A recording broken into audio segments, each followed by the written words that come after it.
Rogue One is one of those movies that I feel like is slowly starting to be forgotten about from the Star Wars community, and especially from the LEGO Star Wars community, and just LEGO in general, as the last Rogue One set came out in 2019, which was Darth Vader's castle, if you consider that to be a Rogue One set, which I do because it's on this list. And then before that, obviously, we got the Maid Wave in 2016, and then a few sets after in 2017, and with Rogue One being my personal favorite Star Wars movie, well tied with Revenge of the Sith, I really wanted to shine some light back on these sets. So today, I'm going to be ranking every LEGO Star Wars Rogue One set that LEGO has made so far. I probably don't need to say so far because they're probably not going to make any again anytime soon, but hey, there's still always the chance. And before we get into it, I do want to say I'm not including buildable figures or poly bags, although I am including everything else, including microfighters. We have 14 sets to get through, so hopping right into it, at the number 14 spot, I have 75163 Krennic's Imperial Shuttle Microfighter. This set was released on January 1st of 2017 and retired on December 31st of the same year. It has 78 pieces and retailed for only $10, and if you want this set new today, it's only going for around $20. Now, obviously, as you might expect, the microfighters are at the back of the list, and honestly, since the microfighter builds just really aren't anything special to me, I'm mainly ranking these based off of the figures they include, and this one just includes a pretty simple Imperial shuttle pilot. He's nothing too special. He was the same one that was later included in the Imperial landing craft in 2018, so that's mainly why I put this set at the number 14th spot. Onto the number 13th spot, I have 75161 TIE Striker Microfighter. This set was also released on January 1st of 2017, although its lifespan lasted about 6 months longer than the Krennic Shuttle Microfighter did, as it didn't retire until July of 2018. And it has 88 pieces and retailed for $10, and today it's also going for around $20. Again, the build is nothing to write home about. I mean, it's just a little microfighter. I do think it could have been a little bit better if they made the wings a little longer, but it is what it is. And the TIE Fighter pilot is a pretty cool looking minifigure, as he was the same one that was included in the TIE Striker as well as the 4+ TIE Fighter in 2019. And then on to the number 12 spot, I have 75162 Y-Wing Microfighter. This set was released on January 1st of 2017 and retired on December 31st of the same year. It has 90 pieces and it retailed for $10, and today it's going for around $25. And this one has an exclusive Y-Wing pilot that I really like. The unique Rebel pilots that aren't X-Wing pilots that LEGO occasionally gives us are some of my favorite minifigures, and that's why I put this at the number 12 spot. But at the number 11th spot, I have a microfighter that has a minifigure that I think is a little bit better, which is 75160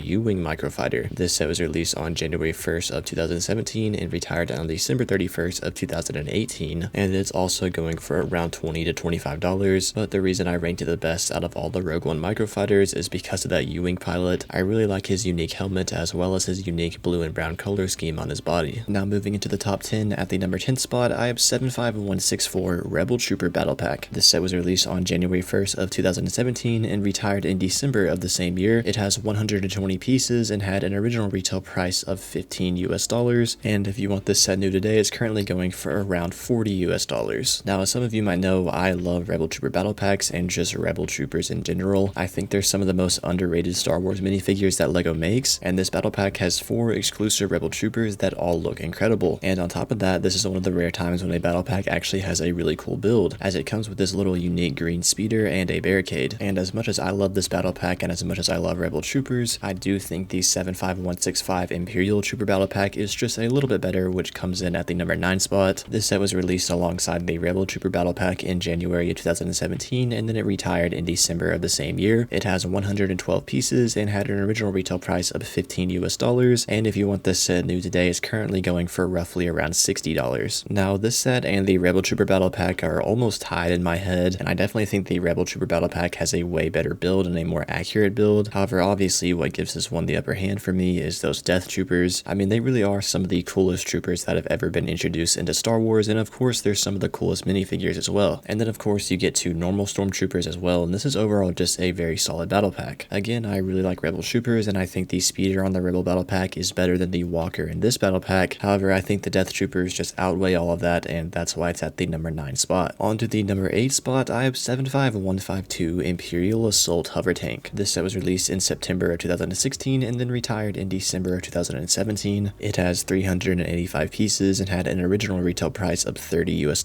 and if you want this set new today, it's currently going for around $100 to $120. Now, I did just recently review this set on my channel, and I think it's a great set. You get 3 exclusive minifigures with those really cool hover tank palettes that have only ever appeared in this set, and I mean, don't get me wrong, the build is very solid, although I just don't really like the look of the vehicle in Star Wars. However, LEGO did did make a pretty much 100% accurate vehicle here, and that's why I gave it the number 8 spot. And also another thing, I wish this set would have included 2 orange crates instead of 1, because there is a lot of open room left on the back. However, that's just a small nitpick on my part. On to the number 7 spot. This one might be a bit of a controversial pick, but I have 75171 Battle on Scarif. This set was released on January 1st of 2017 and then retired in December of the same year. It has 419 pieces and originally retailed for $50 US, and if you want this set new today, it's currently going for around $150 to $180. Now this set got a lot of flack when it originally came out, mainly because people thought it was overpriced for what you got. However, I actually really like this set, and I don't usually prefer sets that are usually like terrain builds or buildings. However, I think this one looks really cool, especially with the palm trees and the tan bricks representing the sand. And then you get 4 exclusive minifigures, of course, with those 2 shore troopers, which are absolutely incredible in my opinion, and that's why I just had to put it at the number 7 spot. On to the number 6 spot, I have 75153 ATST Walker. This set was released in September 2016 and then retired in December 2017. It has 449 pieces and originally retailed for only $40 US,